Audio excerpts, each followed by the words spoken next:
Hi everyone, welcome to another Memory Keeping Monday with 2peasinabucket.com. This is Garden Girl Lisa Truesdell, and this week I'm sharing a cool way to use your silhouette with digital templates to help you design your layout. I'm not a digi-scrapper, but I like to check out the new digital kits at 2Ps. The designers put together some really beautiful products. The last time I was browsing, some digital templates caught my eye. These are designed so that digi-scrappers can add their paper and photos onto the template. It's kind of like a sketch in a way. I wanted to bring the ease of using a template into the paper scrapping world, and I'll be sharing how I did it in this video. I'll be working with this template from Erica Hernandez. Once you download a template, you'll need to open it in Photoshop or Photoshop Elements. This one has some decorative elements as well as text layers to add a title and journaling. I'm going to go ahead and hide all of these layers. I want to simplify it down to the basic design. With that done, go to the File menu and choose Save As. Name your file and pick JPEG as your save type. Now we'll open that file in Silhouette Studio. Go to the File menu and choose Open, and then search for your file. You'll need to change the file type at the bottom to include JPEGs. Look for the blue square at the top right of the Silhouette Studio software. Press it to open the Trace menu. When that's open, press Select Trace Area, then drag your cursor to surround the entire template design. Next, you'll press the Trace button. With the design traced, right-click on the original template image and select Delete. When you trace a design in Silhouette Studio, you end up with some extra cut lines. Right-click on the design and select Release Compound Path, and then go through and delete everything except for the outlines of each shape. I want to resize this template so there's a little more white space on the edges of my finished layout. To do this, I'm going to right-click and select Group so that I can resize all of the elements at the same time. Then I'll just need to pull it in for one of the corners till I'm happy with the sizing. I'm going to add my title right to the design. You'll find the font tool on the left side of the software. Once you've selected that, you can use any font installed on your computer. Now it's time for a little planning. I've decided that I want to fill these sections in a variety of ways. I'll cut 2 from pattern paper, mist 2 using the silhouette cut as a mask, and fill the last one with my photo and some other embellishments. Since I won't be cutting all these shapes from the same piece of paper, I need to ungroup the design and start dividing them out. Right-click and select Copy, then paste the elements onto different canvases. These are the 2 designs that I'll be cutting from pattern paper. Since I'm using 2 different papers, I've put each on its own canvas. I'll cut the final shapes from cardstock or scrap paper so I can use them as a mask for mist. With the silhouette cuts ready to go, I took some time to pull together some papers and embellishments. I'm going to be doing a page about my oldest son's favorites at 11. I brought together paper from Crate, Studio Calico, and Amy Tangerine, keeping with a color scheme that's bright and fun, but not too cutesy. While I don't always stick to the supplies I gather, I find it saves me a lot of time to think about what sort of products I want to use before I start the page. After I've cut out all the pieces, I'm going to arrange them on my page, both the pattern paper and the cardstock for the sections that will be misted. This lets me double check the placement of everything on the background before I mist.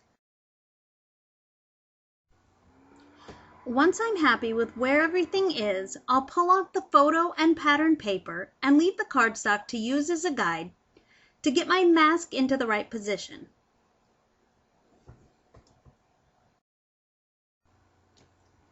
Once the mask is in place, I'll carefully move it to my misting box. You may want to use a little temporary adhesive if you're worried about the mask slipping. Since I want to use more than one color to mist, I'm using the cardstock that was cut from the background to fill those squares back in.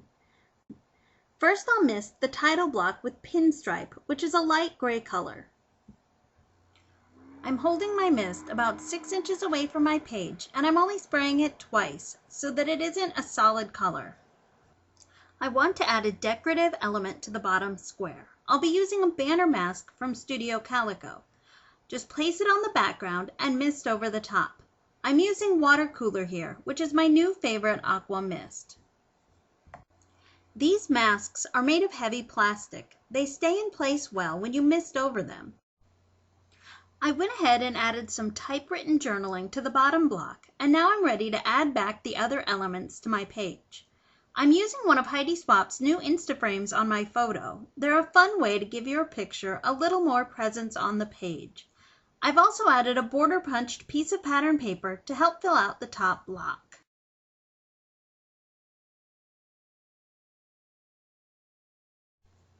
I cut this ledger-filled Polaroid from a piece of patterned paper, and I'm attaching it to the page with some fun tape from Cosmo Cricut. This gives me a perfect place to add a little stamping. I'm using a light bulb stamp from Studio Calico. A graphic image like this works well on a masculine page.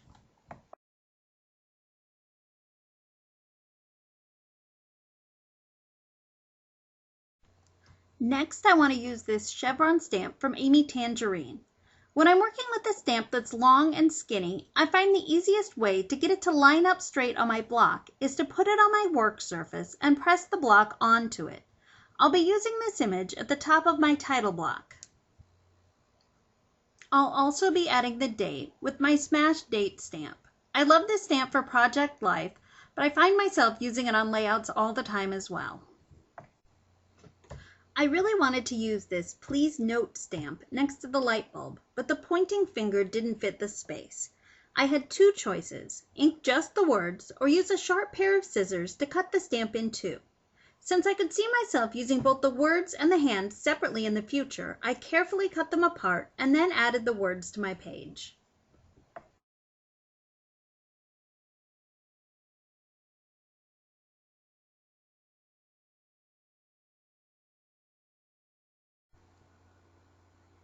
I use borders at the top and bottom of most of my pages. I just don't feel like my layouts are finished without them. I'm using a dark blue matte print at the bottom to ground the page, and a wood grain with numbers at the top.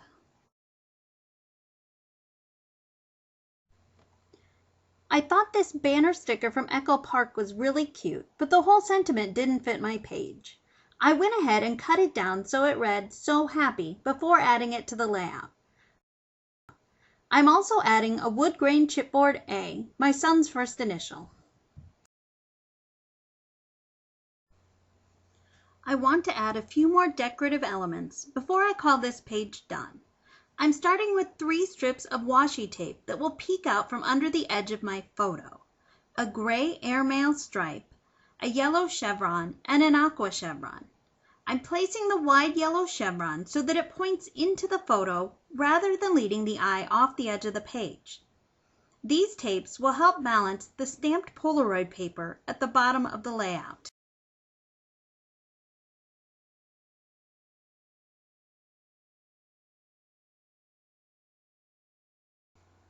Once I'd replaced the photo, I decided to use a small piece of aqua striped washi at the top right of the layout.